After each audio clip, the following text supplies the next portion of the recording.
So what we're doing today is a post-mortem on a Rosewill liquid CPU cooler.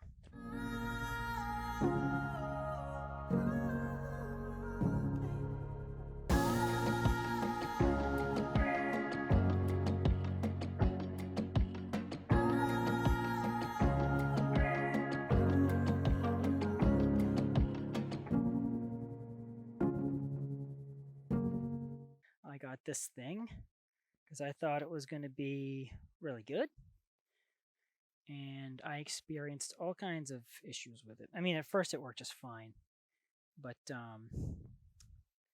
it quickly started making a weird grinding noise, which I eventually determined was um, from the pump inside of this. The issue was it was full of air. A little bit had to do with my case design. My case only allowed liquid coolers to put this in the top of the case like this. So it was sitting like this. And if anyone knows, it was like up. If anyone knows anything about CPU coolers, there's two things that you don't want when it comes to these liquid ones. And that is the CPU at the top or at the high point, or the pump at the high point, because then air can collect in either of them and the thing eventually stops pumping.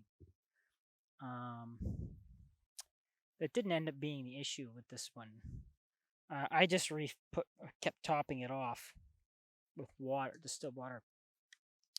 The issue with this one is it one day when it started making that stupid noise again, I decided to open the computer up and to see there was air in it. And I had redesigned actually, so you might be able to see. I've got command strips, so I actually took these and I put this on the side of the case where there was a grill on the side of my computer case, so that it would no longer be the high point. It was like around the same level as the CPU. So there's no reason to actually open this end up. I've already opened it up a million times. There's nothing to see in there. I opened up to get the air out. But what I'm curious about is this side. Because this side, this is supposedly, from what I heard, it corrodes. This is what I saw in the Amazon reviews. And of all these Amazon reviews that exist before I bought this thing on Amazon, you'll notice I have thermal paste on the other side. And that's because the thing that I noticed about this when I opened it up that last time to get the air out of it is the CPU on this thermal plate was always cold to the touch. It was hot to the touch, like burning hot to the touch. And I turned on a monitoring program only to find that it had gotten wicked hot. I mean, it was like getting boiling, literally boiling inside the CPU. You could boil water, not inside this piece, obviously, but just excuse any background noises you might hear. I'm doing this outside mostly because my kids are too loud to do this inside. And it's a nice day, so we'll do it outside. All right. So I didn't tell you anything about the thermal paste. So I put that. So the second I noticed that, what I did is I just got some thermal paste. I squirted it on the top of this thing, and I just stuck another heat sink right on it, and propped a fan on it to blow the air through it, and it cooled down like, oh man, 80 degrees Celsius in like a few minutes. I was like, obviously this thing has failed. There's something, and it wasn't if you grab one of these lines, it was hot and the other was cold. These were still spinning. The pump was still going. The radiator was still working. It's obviously that the issue is a flow issue inside. And so let's find out. what's inside of here.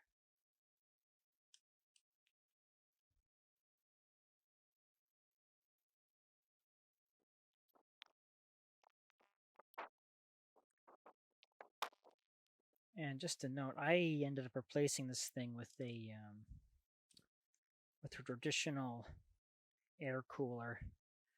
And oh yeah, and I'll show you what the model of this particular Rosewill is. It's last I checked, it's no longer for sale on Amazon, but you might be able to find it some other places. But whatever you do, don't buy it. Cleaning it out's not going to fix the problem. No, at least not permanently. And I got one of the.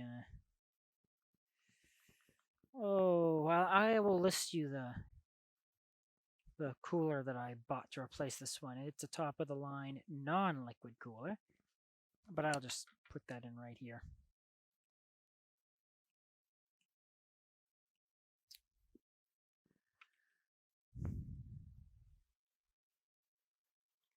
Okay, here we go. Let's see what we got going on here. Okay, well, it's not corroded, but it is full of gunk. Not sure if you can see that. Hold that for a second so it'll focus. So this is definitely what was causing the problem. And you know, it looks a lot like the stuff that I saw in the fluid when I opened the pump. So it almost had like a fiber in it. They probably did that to increase temperature transfer, but apparently it slowly accumulates in these tiny fins over time. So the other complaint that I saw with these is, and I can see some inside here. I'm not sure if you can see it because it's all black, but it's right there. We don't need this anymore. So yeah, don't buy one of these pipes, one of these heat sinks, because this is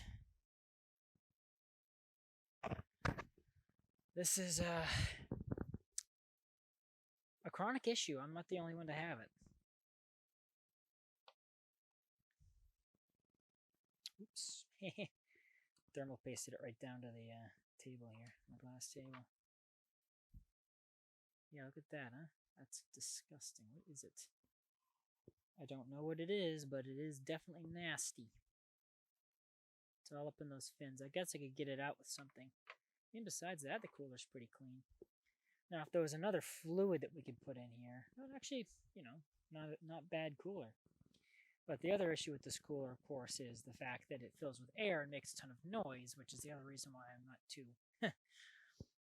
why my go-to wasn't just, let's see and clean it out. Because it's makes a lot... It's supposed to be very quiet, but it's extremely noisy. Extremely noisy when it's running.